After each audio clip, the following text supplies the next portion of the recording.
doctor comes in on Monday and tells me that it's 0.9, which is less than 1%, which is what I thought. I told them I never wanted to see that woman again. Like, if you can't read simple lab results, but stuff like that. And then the fact that, I don't know if you had to do this, but like we had to do subcutaneous injections, which nurses go to school for 4 to 6, 8 years, however long, to do injections, to do cancer treatments at home, to draw blood. All of the stuff that they go to school for years for, us parents get like 30-minute trainings and we're expected just to do it. And our kids' lives are on the line. Yeah. So talking about knowing more than doctors, yeah, I'd say so. In the life experience part of it. I think it's just huge. I honestly, like, I can't, it's not a personal attack or a knock on people that go to school to become a physician, especially pediatric doctors. But the reality of the situation is that you get to clock out at the end of the day and go home. And for some reason, medicine stops on the weekends. I don't understand that shit at all. We'll do that test on Monday. Like, why? Because Saturday and Sunday don't exist. Yeah. I mean, wait and suffer. right. So it doesn't make any sense to me. It never made sense to me. And, we'll never get a tech in here on this. What do you mean you'll not get a tech in? Like, medicine is a 24/7 game. Like, I don't understand. And cancer doesn't take a break. The chemotherapies don't take a break. And what they have to go through doesn't take a break. Their feedings don't take a break. So why is it that you stop working on the weekends? That's always something that's just driven me crazy. But I mean, we had to give shots at home before the high dose stuff would start, or before her stem cells. We had to give shots at home in her thigh, which was terrible. Yeah, it was the freaking worst. And we tried everything we could to make it not so bad. And I think we did, numbing cream, whatever. We tried everything we could. The first time I ever saw my daughter's port access was the worst day of my life, aside from everything I had been through, because they missed the fucking port. Yeah. And had to redo it. And to the look on her face of absolute pain and almost terror. And I couldn't do anything. I couldn't get in there. There were nurses, everything, whatever, they had to fix it. And they're reaching out for you. The first time I ever had to see her get COVID tested in the hospital. COVID's test, she was diagnosed January 30th, 2020. So COVID was literally here, but not here yet. And that was the last time my wife and I were able to be in the hospital together. Yep. Was that day. And they did COVID tests before, like you do the drive-through, whatever, never an issue. Didn't even bother her. Going to the hospital for her first shunt surgery, they did the COVID test. I'm pretty sure that this nurse pushed the damn thing all the way up to the tip of her skull. She was freaked out and scared. And I was like, what in the hell are you doing? Like, and you're telling the other nurse to hold her down, like you're freaking her out. Now she's scared. Now it's downhill. And I never really understood, to be 100% honest with you. I'm not saying COVID isn't a thing. I'm not saying it's not. It was never a big problem. But why were we as parents never tested? I wasn't. Nope. I never had to take a test to be in the hospital with her. I never had to. I was supposed to wear a mask when I was in there, and I would when I was walking through the hallways, but never in the room with her. Like, so I don't know. Maybe that's a whole nother discussion, but I never understood why we as parents were never tested or forced to be tested to go in for her surgeries or MRIs or any of that kind of stuff. Whatever. What was messed up at Riley was that when he was quarantined, like if he would be positive, I would have to be in full, like a gown, glove, mask, full, even sleeping. I would have to wear this in the room with him, but I could leave at any time, go out in public, go, I didn't work, but I could go eat, I could go shop, I could do whatever I wanted and not wear that, and then come back in and wear it. And I'm like, but I'm literally out in the public, could spread it, whatever. It makes no. Yeah, I never really kind of caught on to it. And I'd mentioned earlier with, they had a norovirus outbreak, and she was quarantined in the room because she had C. diff, so she couldn't leave the room. But I could leave the room. And I actually stayed in the room for 2 days because I didn't think I was supposed to leave when they said that, she's quarantined. And I finally asked, he said, oh no, you can, do what you need to do, whatever. I'm like, how does that make any sense? Am I not going out and bringing in and whatever? That kind of stuff is, at that point, you're just trying to make their life, I mean, your children's lives a little bit less stressful and not trying to freak them out. And, you're doing everything and, you know, and this kind of stuff and the miscommunication. And I didn't understand. And we did have one nurse that I said was not allowed to ever be in the room again because he came in like an asshole and made her feel uncomfortable. And I said, that guy's never allowed in here again. And they said, no problem. And I never saw him again. I had one doctor that was an ass to me. And I told him, when she she had a seizure, went into a coma for 10 days. I said, we need to do a CT now, an MRI right this second. He said, we're going to do it in 2 days. I said, no, we're not. We're doing it right now. It got done.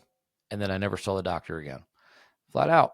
Like, to me, you're getting into the pediatric world. If that's what you're planning on doing, you're going to have to deal with parents. Oh, yeah. And, I think that generally speaking, we're understanding because, that's our kid and that's our focus. But at the same time, we're also going to do what we can to protect them. And if that means that we're going to hurt your feelings, probably a different line of work, Yeah.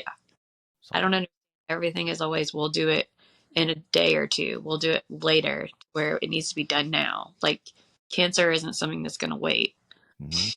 So why should we? I think being proactive, like, I luckily have a pediatrician that's very understanding, and I get my other kids' blood work done every 6 months because I'm petrified. It's not uncommon, for a sibling to come up with a different type of cancer when you have a child that has cancer. And so I have it done every 6 months, and I might be overly paranoid, but I'd rather be overly paranoid and them get a stick than it come up out of the blue like it did with Griff.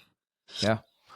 No, I think you're 100% on track. And to be honest with you, and I brought it up a few years ago, and maybe I'll start playing around again with it. But I think that insurance companies, and that's, again, a whole nother avenue, but I think insurance companies should cover one MRI or CT per year, completely optional. I think Yeah. it should be there. So if you as a parent, especially with a history in your family or with a child that had, whatever, you should be able to say, okay, it's your yearly exam.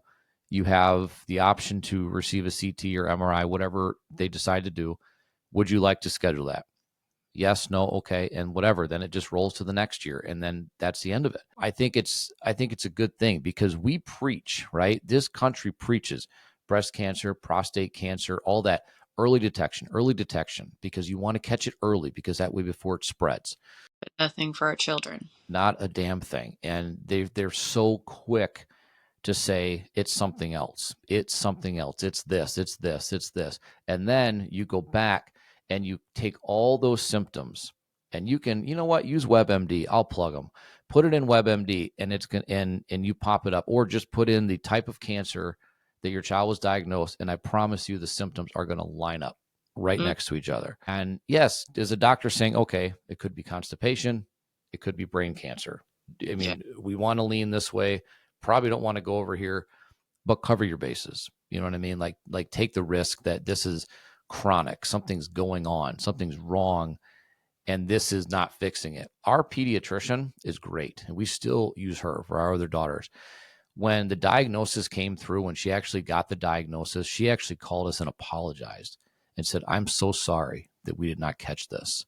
I'm so sorry that we didn't see this. And, we weren't mad at her. Like, honestly, it wasn't anger. It was like, we were angry at the system, I guess, for continuing to tell us it's something else. And as, I'm a little bit more harsh than my wife is, in the sense that I'm like, the way that our daughter's symptoms were is that she would feel shitty in the morning. And then later in the day, it would be like nothing was going on. And so to me, I was like, what the hell? Like, does she just not want to go to school? Does she just like, mommy fawning over her? And I got angry because I was like, this is ridiculous. But that's the way that her symptoms, when if you look it up, that's the way they work. It's different during the time of day. And so then you go to the doctor and you feel a little bit better and you come home and you're like, okay, we're okay. Everything's good. No. And, I thank God every day that, honestly, that her eye turned in, because that was what got us to where we were. Otherwise, we had an appointment 2 months later to see a gastroenterologist. It was like set, which would have been useless and it wouldn't have told us anything. But that's what we would have been waiting for. And, how much worse could this have gotten in 2 months without the treatment she received when she did?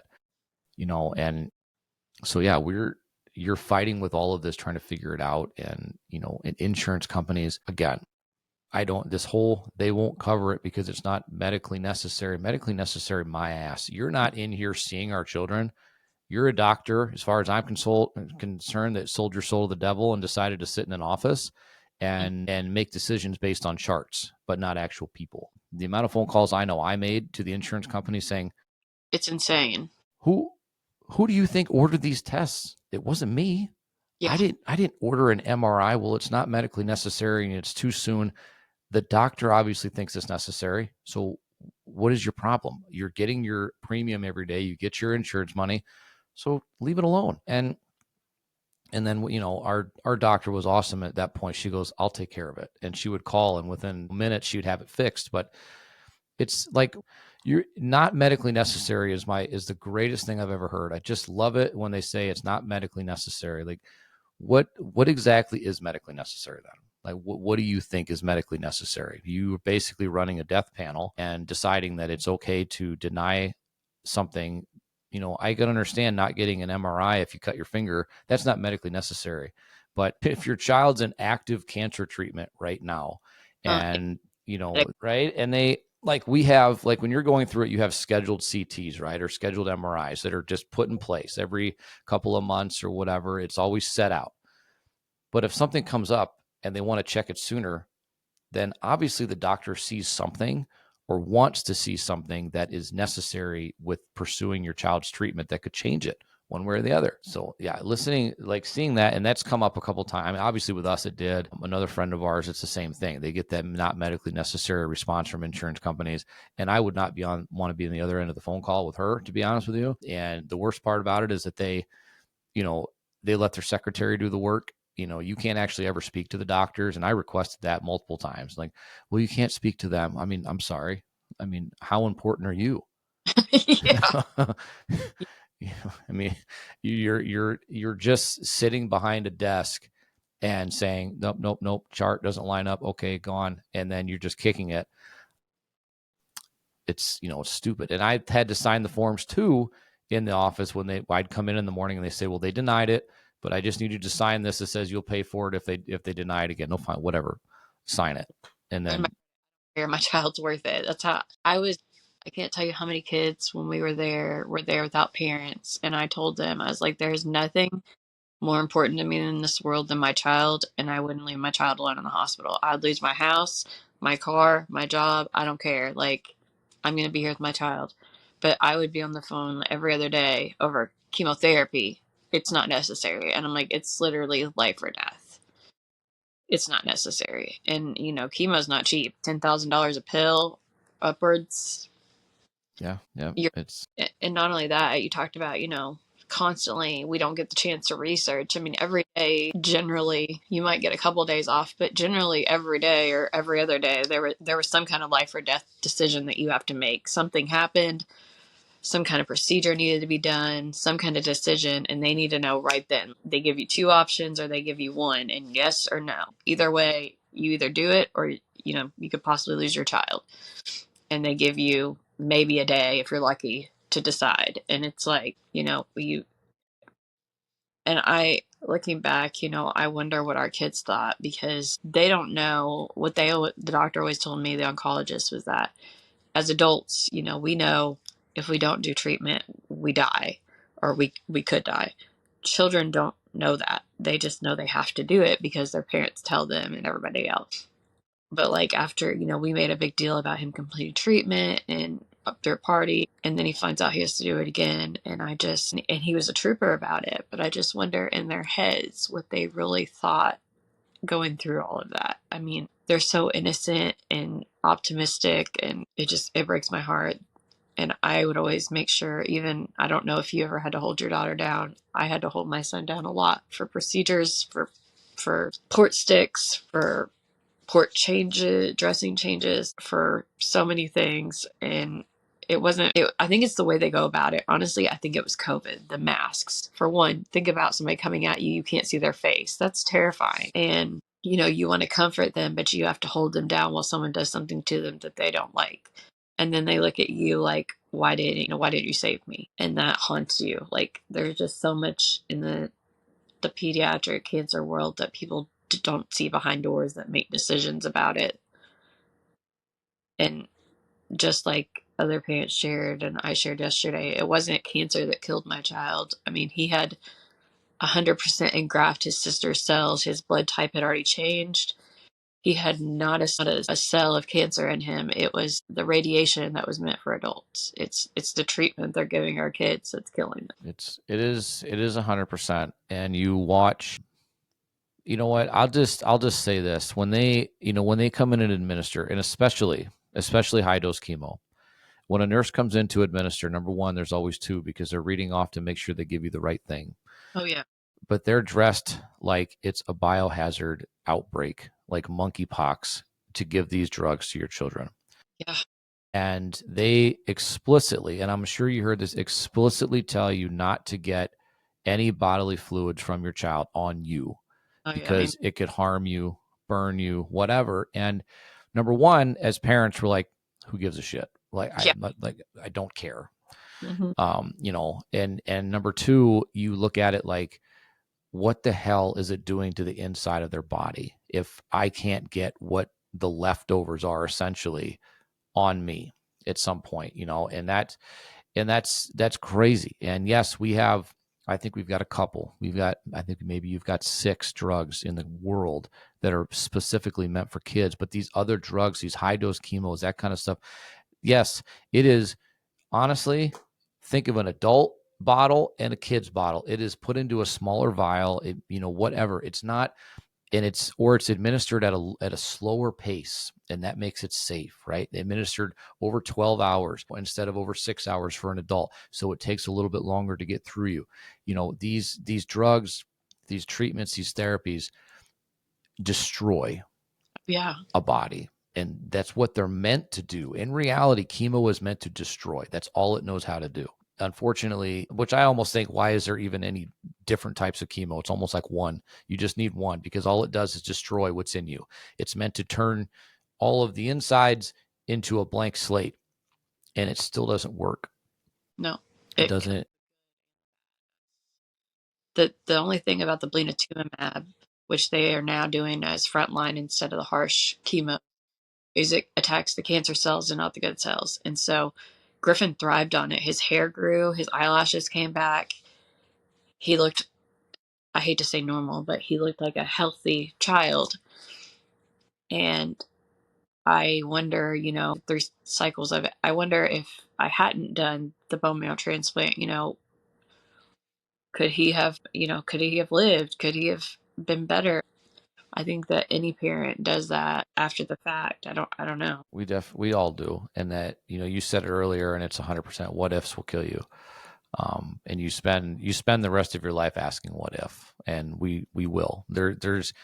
We know we're not supposed to, but we're going to. It's you can't help it, and I think that I asked the exact same question because after the stem cells, that's when things got really bad, and that's when she developed leptomeningeal disease, which, I mean, for lack of a better way, the cancer cells are everywhere now. And I think it made it worse. And, but if you go back and look at it and say, what if we didn't do it? Look at the state they were in prior. Would it have made a difference? Would it have made a difference when you started chemo versus, we'd be here forever and ever, and we'll drive ourselves into an early grave ourselves trying to figure it out. And unfortunately, we're not going to ever know the answers to those questions. But I will say this: our children did not lose. No. Our children were not beaten by cancer. Our children won their battle, and now they're whole again, and they're able to live completely unfettered. And I will say this: I said this to my wife. I think in some ways, because of what you feel every day with your child going through this disease, your PTSD, the stress, the anxiety, I think in some ways, we as parents that have lost our children are in a better position or a better place than those that have children that are still fighting. And I only say it because of this, because every single day you live your life on the edge of your seat, wondering when that next shoe is going to drop, wondering if it will ever drop, or if that cough is just a cough, or the headache is just a headache.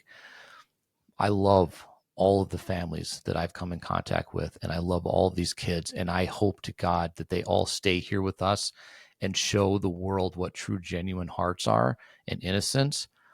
And I've seen these survivors. I've seen what they can do and what they move forward into the medical field, and I love it. But I think in some ways that we just are in a better position because you're always freaked out. You're always scared.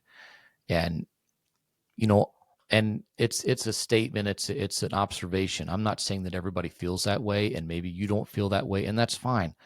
But I was thinking about it the other day, thinking that, with friends that are going through this and they've got scans or they've got, whatever's coming up, and they're always freaked out. And I know that feeling. We know that feeling. Yeah. And, in a way, and I guess I kind of feel that way a little bit. We just went to the funeral of a friend of ours. He lost his wife and to cancer. But he is at such peace in the world right now because she won and she fought on her own damn terms. And she did what she wanted to do and passed on her own terms. And because of that, they're at peace and they're able to just celebrate the life that she had. And I think that's what we do. I think we celebrate our kids, both living and past, and we celebrate them. And, both Griffin and JC, they're whole. They're always with us. We continue to say their names and tell their stories. We continue to have good days, bad days. Facebook memories can be a good thing and a bad thing. Yeah. I mean, I will say this, if, I lose our child when they lose their hair, it's devastating. For me, it was devastating. But that peach fuzz is just about the greatest thing on the whole planet. And she hated it when we would just rub her head. I don't know what the problem was, but Griffin did. Oh, he gets so mad. For a boy, he had really pretty hair and he was so attached to it. Like, I almost considered getting him a wig, and it was like, it was insane because he was a boy, but he got really depressed. He was like, I am so ugly. And all the nurses made a big deal. Like, I couldn't have asked for a better hospital family. Like, that's what they become, is your family when you live in the hospital for months and months at a time. But I mean, the only thing that brought me comfort was that we embraced living in the hospital. We basically made it our home, and he would sit in the nurse's lap. He would run around when he was able to, he would run around the unit, and the doctors knew him by name. Everybody knew him. If there was a new kid on the floor, he would just walk up to the room and be, what's your name? New parents came in, they would come and get me, like, and I would kind of explain of what they were looking at. Of course, Griffin went through like every bad side effect you can imagine. So I was kind of like the horror story. So I didn't tell them that part of it. But like parents that were newly diagnosed, I offered to just kind of talk to them about, resources, and not necessarily the horrible parts, but kind of the scary parts of what they were going through, which kind of helped me also feel like I was making a little bit of a difference. But I think the hard part is going from, you said you stayed 52 days. I think the hard part is going from being in the hospital, because when you're in the hospital, you're kind of in a bubble. You're safe. If something happens, somebody runs to them and figures out what's going on. When you're at home, we were hours, 3.5 to 4 hours, depending on traffic, away from our hospital.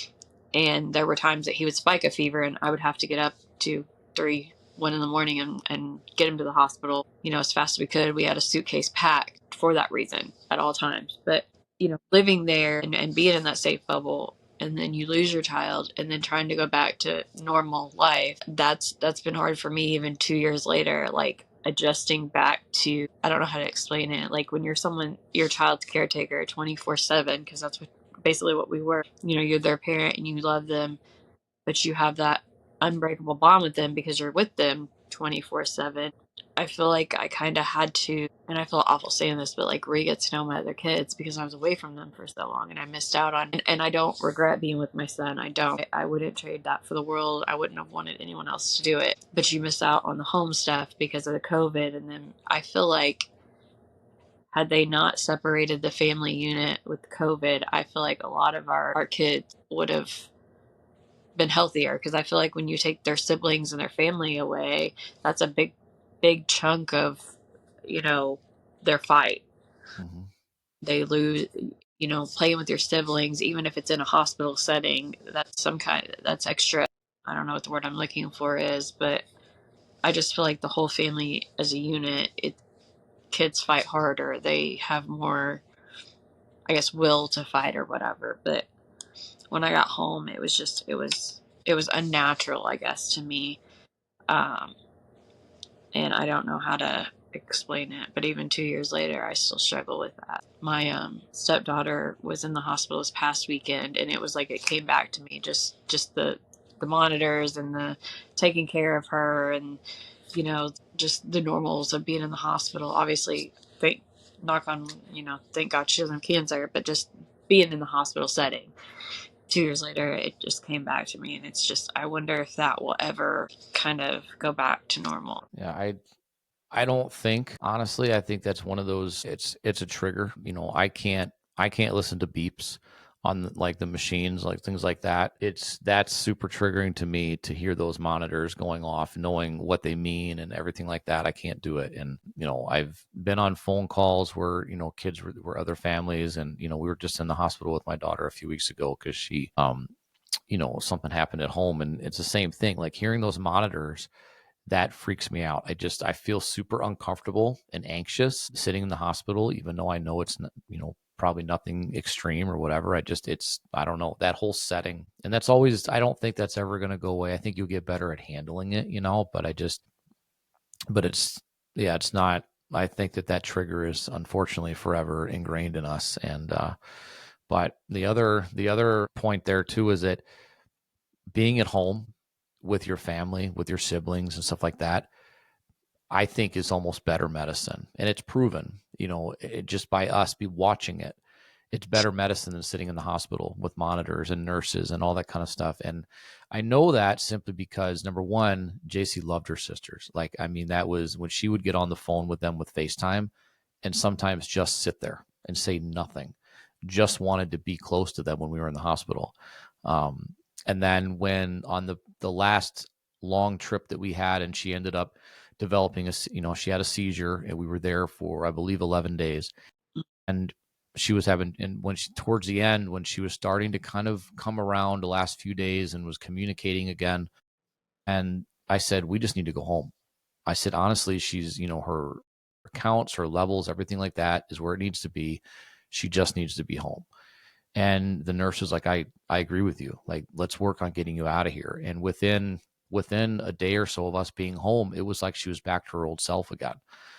Being in that familiar environment and being around people that you understand or you love, and not strangers. And it's scary. And so for being at home, there's a lot to be said for, taking care of this kind of stuff at home and being around your family. And again, with the whole COVID thing, I mean, I missed so much, being in the hospital with JC for her treatments, for the stem cells, and, for that stay. I missed so much. I felt guilty for a long time. I still do, but I know that my kids understood why I was there, why I was away.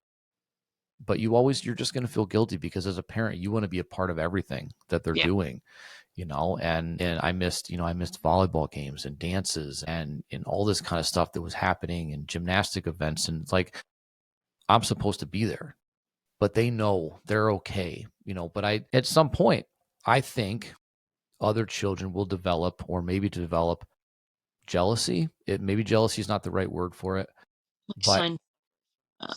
and they feel like, well, I'm being left out. I'm being left out. And but I think it's just natural. I don't think it's not anything negative. It's not anything against, their sibling. I think that it's just a natural thing. Like, I want some of mom and dad's attention too.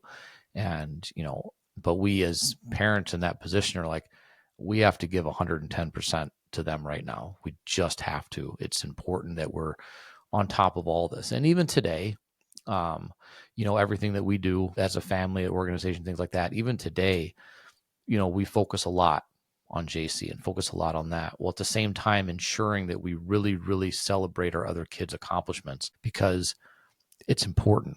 It's important for them to know how proud we are of them, not only for what they're doing now, but how they handled going through having their sibling go through cancer and pass away and miss out on things. It's important that they know how proud we are of what they've become and what they've done and how they carry on their names. Yeah. And that's something that's huge for me right now too. You can't leave your other kids behind, and you can't focus so much on your grief, which we're okay to focus on our grief, but you can't focus so much on it that you forget that you have other responsibilities and you have other kids that need you.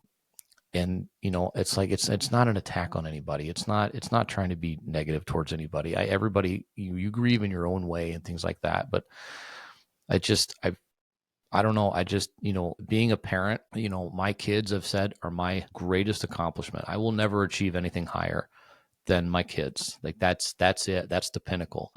And so ensuring that they know how important they are to me, how proud I am to be their dad, and how proud I am for what they're accomplishing now in their life is important to me. It's important to me, and it should be important to all of us to ensure that they're not left behind and they don't feel like they are. It's very heavy. It's very heavy. It's a lot of weight to carry. And it's not easy to talk about. And, but we have to, I feel like we have to talk about it. We've got to be okay with it getting rough, with it getting, difficult for us to speak, because without it, then I don't know. It just feels like you're not doing enough if you're not willing to talk about it. And I know that everybody doesn't want to talk about it, and there's some ways to grieve, and some people that we've met along the way that, kind of once this journey is over, that they don't want to be a part of it anymore. And I get it. I do. It's you don't want to be defined by it, and it's 100% okay. But I believe that the only way that we'll ever truly make a difference is by sharing this real and raw stuff, because see it on the commercial. Everybody knows what commercial I'm talking about. Everybody looks happy and healthy, and like the hospital is some kind of theme park. And Yeah. it's not. It's not. Like, that's just not the way that it is. Yes, obviously, right? Did Griffin go and check on people or ask what their names are, learn the people on the floor? 100%, right? These kids are innocent and they're amazing. But I can promise you, they're not happy to be there. And when they're going through these treatments and they're going through all this kind of stuff, they're not smiling and happy, and they're not having a good time. They are just innocent, and what they know is to be a kid. Yeah. You know what I mean? They just know, okay, this sucks, but I'm in a bed, but at least I've got my snacks and my TV, and I'm making the best of it, and it's a vacation with mom or dad. I mean, they're just making the best of the situation. Yeah. And so I hate that portrayal that it's something amazing when it's not. Like, this is what you need. Our commercials for our community need to resemble that of the ones for stray dogs and cats.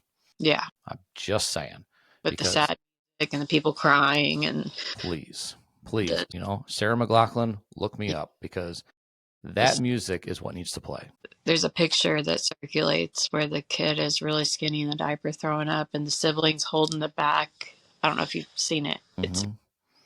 It breaks my heart. That symbolizes childhood cancer more than that hospital, and everyone talks about it, and it makes me so mad, because I'm like, it's not as it's portrayed. Everyone wanted Griffin to go there, and he got denied. Like, there's rules, there's guidelines. It's I won't say it's what it is, because I don't want to get in trouble or whatever, but like, it's not any cancer patient can go there. It's very you have to fit inside this perfect box in order to go, basically. And Griffin didn't. And not only that, I would have had to pull him out of his current cancer treatment and move within a certain radius and not even be guaranteed a bed. So I was like, so you want me to pull him out of his treatment, stop his current cancer treatment to where whatever, is going on in his body could grow, not even being guaranteed he would be able to be treated there, and move, to where I know no one, and then try to get in. No, I think I'll just take my chances and move different hospitals. And that's when we found Monroe Carroll. And like I said, they were absolutely amazing. And I think that's one thing people, it's awful to lose a child, and people try to relate to me that have lost their adult child or have lost their parents or whatever. It's not the same. But like people, and I hate to say this, but people that have lost a child in a different way have something to be mad at, or someone to be angry with. We don't really have that. I mean, you can't be mad at the doctors or the nurses because they're only doing what they know. I mean, I'm angry with our government, obviously, and the funding and the treatments, but like we don't have one certain person to blame for all of our children's deaths. I think that sucks the worst. And so we blame ourselves because that's just the easiest thing to do. And, you know, like you said, we're supposed to be able to save our children. That's our job. It's just awful. Yeah. No, I think you made a good point there. And it's, we don't have a person. We don't have, we don't have anything to go after with this. It's, cancer is just one of those things that we don't understand it enough as to why it happens, especially in kids. Yeah. And and that's I think the biggest hinder that we have in this community. It's not funding, it's not awareness, it's not any of that. It is understanding. We don't know why. And I dared the other day to ask a question on the internet about something, and I'm not ever saying that the question I asked was creating a link between the two things that I brought up, but I asked a question and it got people all up in arms and upset. And the reality of the situation is that I think that as doctors, as scientists, as researchers, medical profession, biomedical engineers, whatever, you have to be willing to be criticized, and you have to be willing to allow average people to ask questions. Because if there's 100 studies that say that something happens because of XYZ, and we Mm. get 1,000 people that say, but wait, I don't fit that mold, then I think you need 101 studies. And I think you need to figure that out. And I don't think there's anything wrong with it. Unless I come after you as a doctor or a scientist and say, hey, you suck, you don't know what you're doing, you should get out of this, then I'm just asking you a question. Don't be threatened, because an average person with average understanding of this community ask you a question. And also don't come at me thinking that because I don't have an MD at the end of my name that I can't understand what you're talking about and I Yeah. can't understand the studies. Um, I think you'd be surprised. Oh, yeah. You know what I mean? And listen, I'll give the credit where credit's due. I think if you go after any medical mama out there, she will rip you to shreds and talk you under the table with any of this stuff. And if you think that you're going to come at them with some studies from Denmark from 16 years ago and that's going to prove your point, I No. feel bad for you. That's just the way that it is. And, yes, do I think that medical dads need, I think that we need more of a voice out there. I think when you see your child going through things, I think culturally, I think the moms are the ones that are in the front lines or on the front lines with their kids doing things. And my wife absolutely was. She's just not the one in front of the camera. That's just not the way she does things. This is me being outspoken. And I Yeah. think more dads need to be in this position and be not afraid to come out here and speak and lose it on camera and just say what they need to say, because it's okay. But yeah, well, I will tell you right now that when it comes to some of the people that I've run into that I've upset because I've asked a question, I'm just going to say that when the medical moms come after you, have fun, because it's not going to be a pretty picture for you at the end of the day. I I've heard lots of, I mean, I have lots of speculations as to why I questioned my oncologist up and down as to where leukemia came from. Like I was obsessed with what stage it was, how long he'd had it. I obsessed over how long he could have had it, and I didn't know. And she told me there was no way to know. And like I was like going through my pictures, and I was like, look, he was fine here. Well, he was tired here. He was tired here. She's like, you're gonna drive yourself insane. And I was like, but as a parent, like you have to know. Like there has to be a reason. It doesn't just happen. And unfortunately, leukemia is more environmentally like it. We lived around farm fields. The house that we lived in, the landlord slapped some metal on the outside after a tornado came through, and there was black mold growing in it. And so, in my mind, I think that had a huge part of it. I'm not sure what I'm allowed to say on here and not say on here, but I have a feeling that they've been giving our kids more and more of something and pushing it, and that's where some of it's coming from. Um, So I don't know. I just feel like more and more children are getting it to where it used to not be as prominent as it is now. It used to actually be rare, and now it's not. They still want to make it seem like it is. But step foot in a children's hospital and tell me it's rare. Step foot on a cancer, a pediatric cancer unit, and see all these children. That's what really hit home for me, is when we stepped foot on his home unit and seeing the kid's face, like the pictures and all the kid. I mean, when you're in a children's hospital, it's all children furniture and, children paintings, and it's all, supposed to be happy kid stuff to keep the kids occupied or whatever. But it's like, that's when it hit me that this isn't rare. And then look at how many children's hospitals there are, and you can't tell me it's rare. And then not only that, it angers me that people will say, oh, it's one in however many. And I'm like, okay, well, I used to think that too until it was my child. It used to be too hard for me. Like you said, the Sarah Lachlan commercials, I can't even watch those. I mute those. But that's what we need for people to realize how serious it is, because the happy, oh, we take care of everything, there's no bill commercial, people are just like, oh, yeah, that doesn't look that bad, whatever. That's not how it is. And that commercial is triggering for me. I can't, it's on all the time and I can't listen to it. But it's definitely not rare. And something has to give, because it seems like every child, there's a few, there's maybe a handful, two handfuls of kids that we've met along the journey that are still alive, but majority of them have passed. And when he was alive, it was really hard to have to tell your child that, a friend they made isn't here anymore. And one of my best friends, her son was my best friend's son, and he carries around a little frame of my son program from his funeral and tells people that his best friend's in heaven, and they have a little birthday party for him with balloons. And it's just heartbreaking. I mean, it's bad enough for my kids, their siblings, but then I see kids out that are my son's age that he was friends with, that he should be there, and it's just like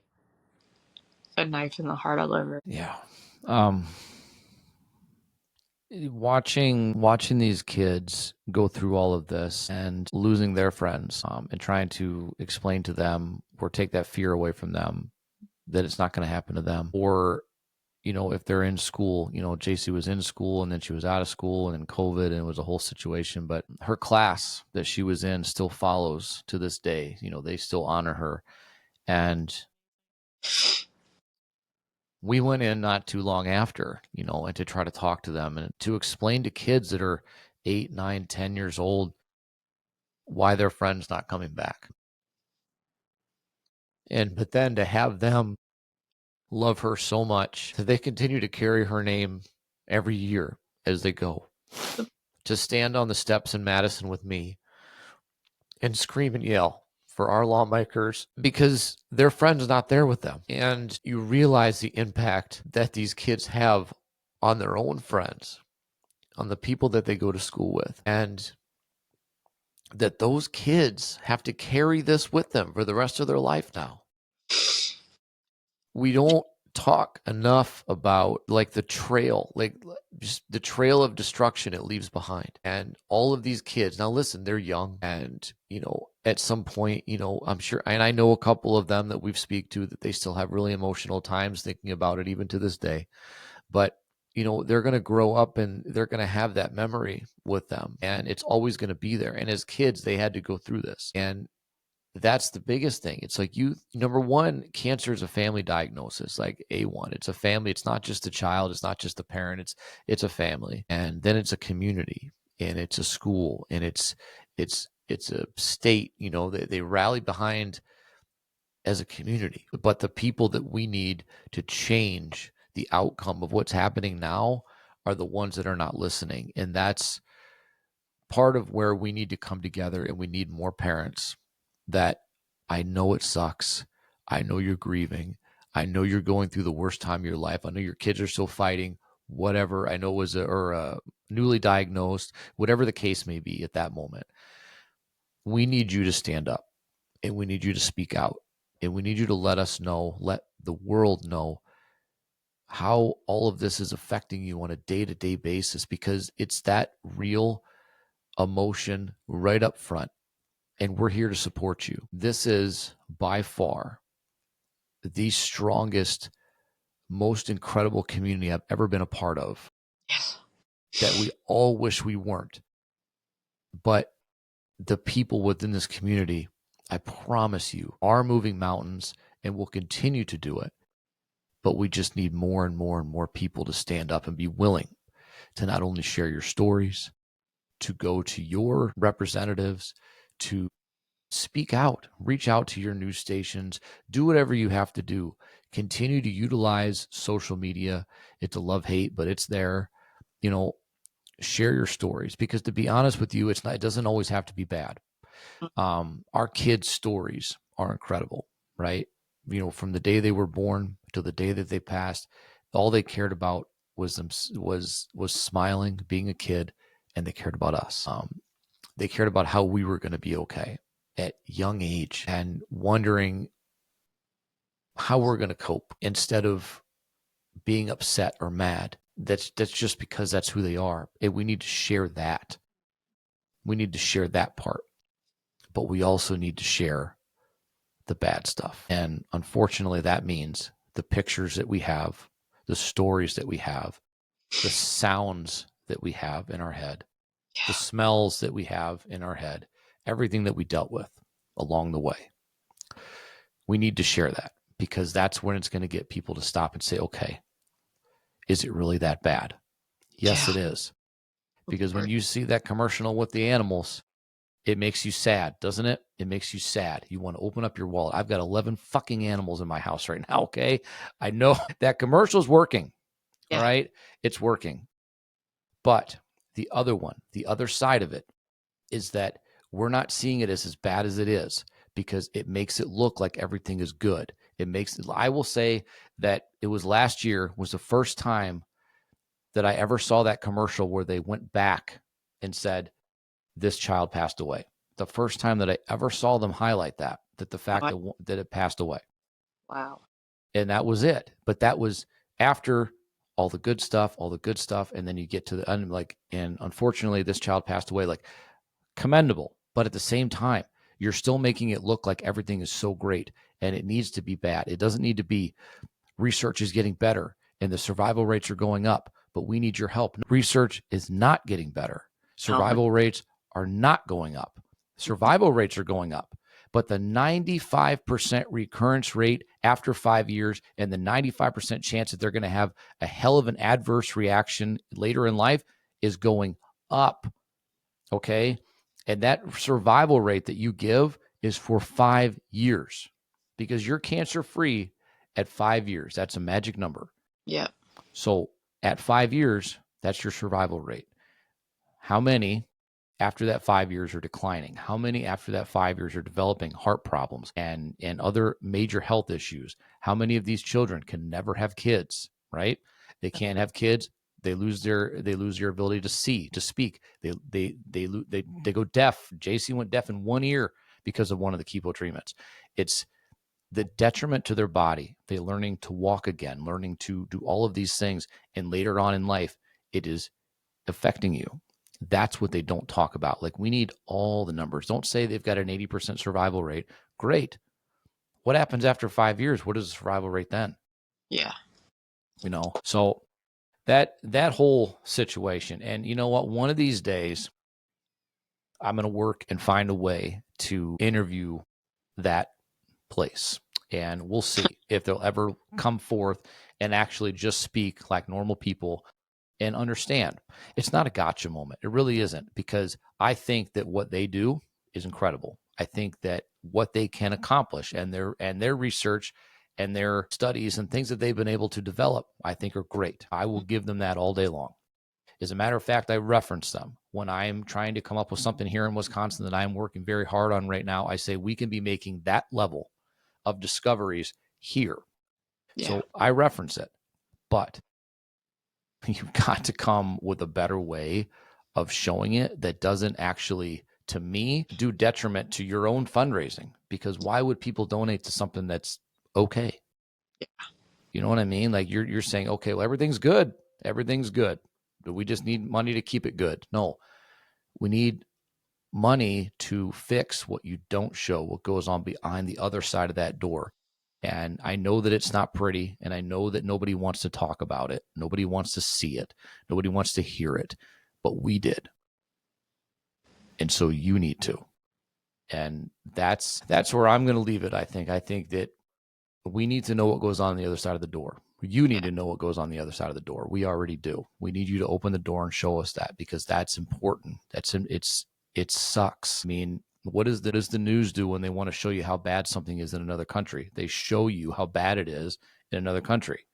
Mm-hmm. You know, what about when they show you that the kids have no clean water or food to drink? Do they show them Yep. literally in the worst conditions ever?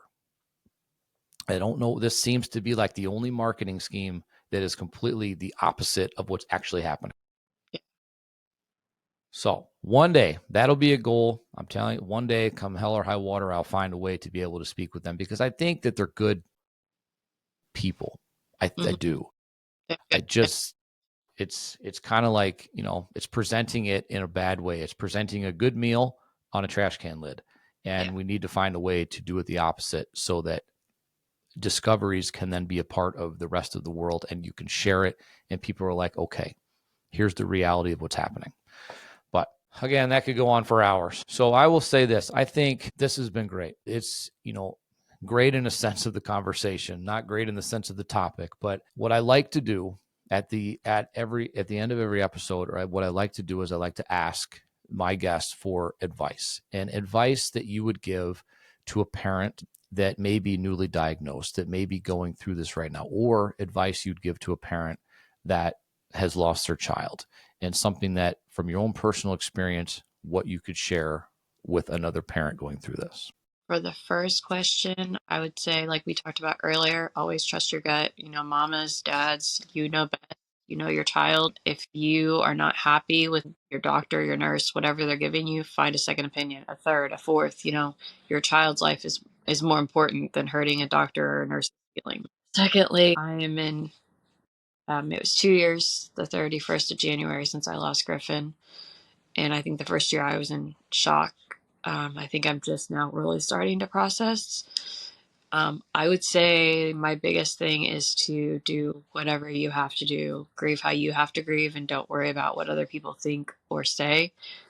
I think I was so worried about trying to please other people and not burden them and not, inconvenience them, that I just shut down and I just shoved it down, and I never really processed it, and I did more harm to myself in the process. So you have to take the time for you and your family. By family, I mean your children, your spouse, yourself, and really realize, that your child is, you'll see them one day, but, not in this life, in that you have to figure out how best to move, like you said, not on, but forward, and how you're going to honor them, and that you can have happy thoughts and memories of them, and it's not betraying them. You can have new memories and new moments that don't include them and not feel guilty. I'm not there yet. I still struggle with the family pictures, and calling them family pictures, because my son's not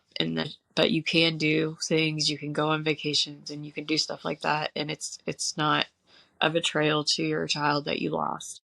I think that's the biggest thing, is learning how to still have a life with your other children and your spouse, or if you're single, or whatever, not just completely shut down from the world and fall apart, because your child wouldn't want that for you either.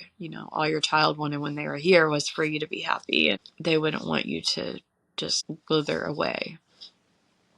I'm a big fan of therapy. Some people don't believe in it, but I think in this case that's what's gotten me through a lot, is therapy and good friends and family. So don't be afraid to lean on people. Don't be afraid to accept the help, because you're going to need it. I think that's my biggest advice. I think it's perfect. I think that, the whole not being afraid to lean on people is huge. I think that even, for us, even years later, we've always wondered, how to ask for help or when it's okay to ask for help, while not feeling like you're just not enough at the same time. And so asking for help and leaning on people is okay. I think it actually does prove that you're a stronger person to realize that you need the help. So that's a big one. And I agree, lean on people, even if it's something simple as just somebody listening to you gripe on the phone and never saying a word, or going out to coffee just to get out of the house for, whatever it takes. Be okay with leaning on people when they ask you for help. Somebody said something to me one time: if somebody offers you something, always say yes, because when you say no, they may never offer it again. And so it's simple. It's simple things, and if they offer, like, I guess what it comes down to is, at that point, if someone's saying, hey, do you want a coffee, and you say, no, I'm okay, and you say okay, well, then they may never offer that coffee again. It could get deeper into that, but really it's just be okay with asking and saying it. And if people are offering it, they're trying to be nice. And the other thing to piggyback on is family. This community has something that's called the 80-20, and the 80% is not the part you want to be in, because the 80% of couples and families break up during this type of diagnosis, because it will rip your family apart. And so you don't want to be a part of that. I'm not saying nothing wrong, okay, but you want to be part of the 20, and there's no way to figure out how to do it. It's one of those things that becomes very hard. It's very stressful. You don't take care of yourself because that's not your biggest concern. Relationships can suffer because you're not focusing on that. And again, I've always said, it's not because you fall out of love with that person or whatever the case. It's because the stress can tear people apart, because you don't know how to react to all of this. My wife and I have tried to answer the question. I don't know how we came out on the other side of it. I really don't. It just happened. And I would say it's because we understand each other, but then it's like I'm telling other people that they don't understand each other. And that's not the case. I think that something worked for us. We stuck it out, and we're still working it out, and we're together. And that's good. But there's 80% is a big number, and really focusing on yourself and taking that time to realize that, again, your child's sick.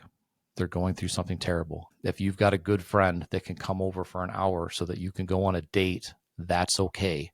You're not doing anything wrong. We had to struggle with that. And luckily, we had a friend that was a nurse that came and stayed with her for a little while. We went to the hardware store and walked around. We didn't go anywhere special or anything like that, because our minds were stuck on her. But we got out of the house. You got out of that environment just for an hour. That's okay. I want everybody to understand that doesn't mean you love your child any less because you needed a break. Because at some point, your body will tell you need a break, and it's not going to be in a nice way. So you have to take care of yourself. And again, like I said, sometimes it's for the best, sometimes it's not for the best. But just know that this world, this community, everything that we go through, it is tough on people, and tough on relationships, and tough on families. And it's important to focus as much as you can on ensuring to keep everything together the best that you can. It doesn't mean there's anything wrong with couples or families that break up because of this. There's a lot of stress, and none of us know how to handle it. Sometimes it works, sometimes it doesn't. I wish I had an answer, because somebody did ask me a few years ago, and my wife and I sat down. I think we did an episode, and we tried to talk about it. And I don't know that we really know what the answer is. My wife at one time said, yes, I thought we were going to break up. I thought this was going to tear us apart, because we were fighting more and more and more about dumb shit. And I think that it's because we were so tired and exhausted that everything irritates you, right? Stop breathing like that, stop and knock it off, that little stupid shit. And you don't realize how much damage it's doing to you kind of mentally. We only focus on the physical side. And so my only thing is just focus as much as you can on understanding that you have to take care of you. I call it the oxygen mask theory. You have to put yours on first before you can help anybody else, because if you're not breathing, they're not breathing. You know what I mean? You're not helping them. So it's not always going to work out. It's life. If we had the answer, well, then we could save it. We could put it to a full 100% of everything works out, and we don't have the answer. I think that's the hardest thing, is that I don't take anything from my dad, so parents in general, but me as a mom, like, I will literally take care of my kids or whoever until I can't stand. When my son relapsed, we got to the hospital, and like you said, your body will tell you when you need a break. They ended up having to take me down the ER.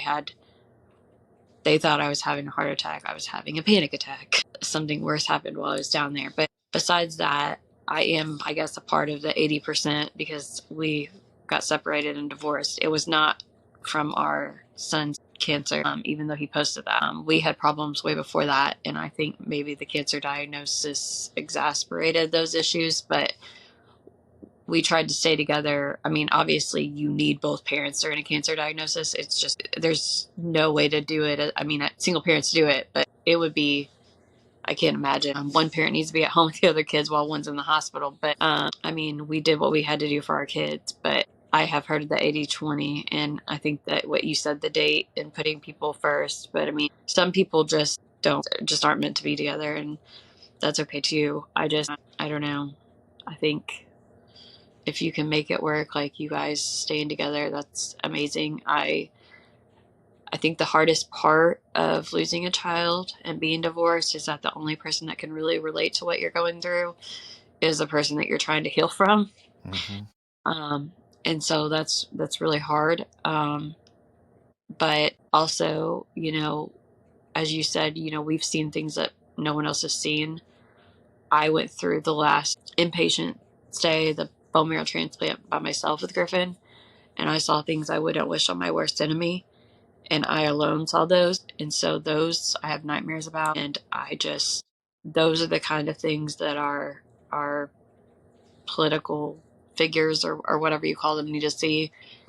And I wouldn't wish it on my worst enemy, but I think until something like that happens to someone immediate in their family, their child, which I would never ever wish, but I think until that happens to someone up high, nothing's going to change because it doesn't affect them. And I think until it does affect, and like I said, I am no way wishing that on them. I would never, but I just think that's the way the world works. Until it affects someone immediately that can make a change, then nothing's going to change, unfortunately. No, I agree with you 100%.